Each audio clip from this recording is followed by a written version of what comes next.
Welcome to the Field of 68 After Dark's YouTube channel. We are going to be live every Tuesday and Thursday at 9 p.m. Eastern Time right here on YouTube and on Stadium for the entirety of the spring. All right, so the season's over. And I remember I was in the locker room right after, and I heard you say kind of the words, somebody asked you, and I was kind of in the back there, and I heard you say, my career's done at Illinois or something like that. I forget what the exact words were, but they asked you about whether you come back, and you said, I'm pretty much done at Illinois. You put your name in for the draft. You're going to go through the process. And then all of a sudden, Matt Norlander puts it out at CBS that you're going to put your name in the portal and all hell breaks loose. Everyone's like, what's going on? He's going to, come back and transfer. So tell us in your own words, kind of where your head's at right now as you go through the draft process and also put your name in the portal. All I wanted to do was kind of just slip in there without even announcing anything. Good luck. But yeah, I mean, but you did a great job of explaining everything. It's simply off of honestly what I can call a mistake I didn't do last year. I didn't play my cards right, and if everyone knows me as a loyal guy, and that's kind of what went into that. Last year, I didn't want to put my name in the portal, although my father was telling me, business is business. And this wasn't a transfer portal to go and leave and get more money. This was transfer portal to negotiate and still end up at Illinois. And I didn't play those cards right. I'm not going to speak on what I made or anything like that, but I definitely think if, things were different and I would have played my cards right, it could have been a better outcome. And this is stuff that I've never complained about. You've never seen actions from me on the court complaining about what I made, anything like that. I'm always grateful for whatever you made good money, right? You made pretty good money. You could have made more. Don't get me wrong. I'm grateful for everything, but I say this is just preventing a mistake I didn't do last year, if anything, to kind of help me. And especially if it's going to be my last year somewhere, I want to try to maximize and make as much money as I can, like anybody else in the world would do. So, no, it's nothing to do with like, I'm done with Illinois. I hate the coaching staff. I've been here for 4 years. We just got Coach O, which I love, who recruited me. It has nothing to do with people leaving or anything like that. It's simply based off of just trying to play my cards right, and maximize the amount of money I can in this next year, because I didn't get an opportunity to do it my junior year. That deadline, I will say that deadline does suck, because you try to pile in as much information and there's still a lot that happens after that deadline. So I will say that deadline is, it sucks to work with, but I didn't play my cards right last year, and I got to look out for myself and be selfish this year, which this selfish isn't harming anybody at all. This selfish is benefiting me. So, because the part you haven't talked about yet is your focus is to the NBA. That's your focus at this point. And this was more of a just in case, correct? yeah. Like you told me you think the chances are pretty strong here that you are not going to play another year in college, but this is there in case you decide to do so at the last minute. Do you feel like you'll probably take it right to the end again, or does it just depend on what feedback you get? Like, what would it take, I guess, is I guess what I'm asking now, and you may not know the answer to that right now, but like if we're talking a two-way, which for people that don't know, a two-way contract pays what, Coleman, $500,000-600,000 now?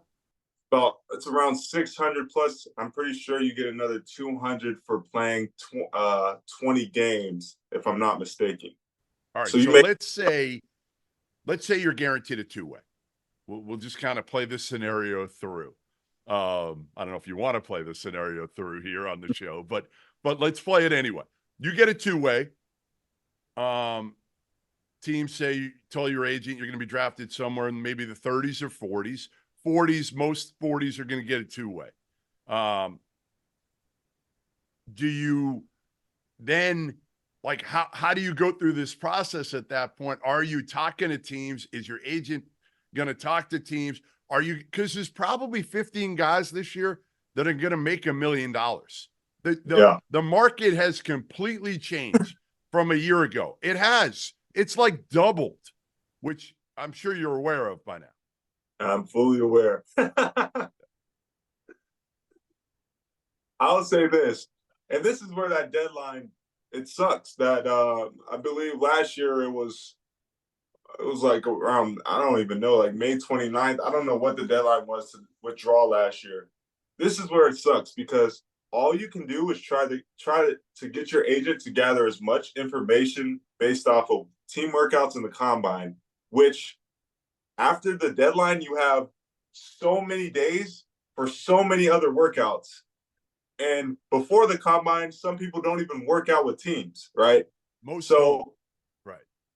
Yeah. So a guy like me last year, I was going to get it. All the information I was getting was going to get a two-way, We'll get drafted, but he's going to get a two-way.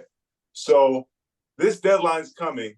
I'm not in the transfer portal last year. So now I'm like, hey, it's Coleman. I'm thinking about coming back to school. What do you think we can do? So I'm having to hear this offer compared to a two-way. So now I'm stuck. Yeah. But people don't realize there's so many different things that happen after that deadline. For instance, Trace Jackson Davis, I worked out with him in the Warriors workout, right? Yeah. I'm hearing two-way, but they don't have that 57th pick that he was picked or whatever during that time.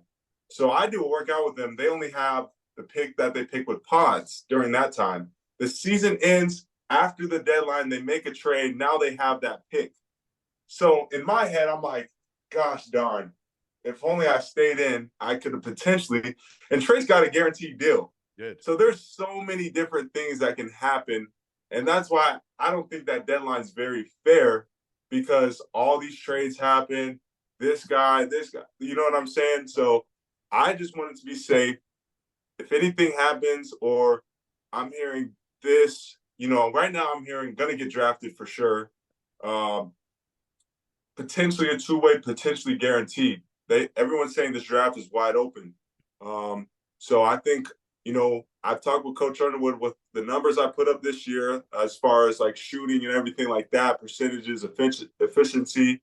I think I have the potential to go in and work out, try to get a guaranteed deal, move up to shoot the ball well. But it's just so challenging because you never know what can happen. So it could be an injury, knock on wood. It could be anything like that. So I just wanted to play my cards right and be in a comfortable spot where I can negotiate and get leverage and remain a mystery at the same time. So it all works in my favor. All right. So is Illinois, like, did you tell Coach Underwood, hey, even if I come back, I'm done in Champaign? Like, is that kind of where you're at now with your head of putting your name in the portal? Because that's kind of what you said after the game. So I don't want to put words in your mouth and maybe things have changed, because I do hate, and when people ask you guys a question, fresh off a loss, that's your final game of your career. I learned this years ago. Sam Decker, I think, told me after they lost Wisconsin, or he told everybody, I think he said, he told everybody, I'm coming back. And I remember calling him that night and being like, dude, like, I'm going to call you tomorrow or in a couple of days, and then you tell me whether you're coming back or not. But you shouldn't. Answering that question right after a game is really, really difficult when your season and maybe your career's over. For sure. And I haven't even had the chance to talk to Coach Underwood a second time regarding like the transfer portal or anything. I'm not going to bother him while he's in Spain. But, if I'm being honest with you, I'm not going to say the name of the team because it's third party and, I communicated back with them. But, I told them, I think, I don't think I would potentially, if I were to come back to school, I don't think I would play in the Big Ten again. And I'm a rivalry guy, so other Big Ten teams disgust me. Like, I'm not gonna lie,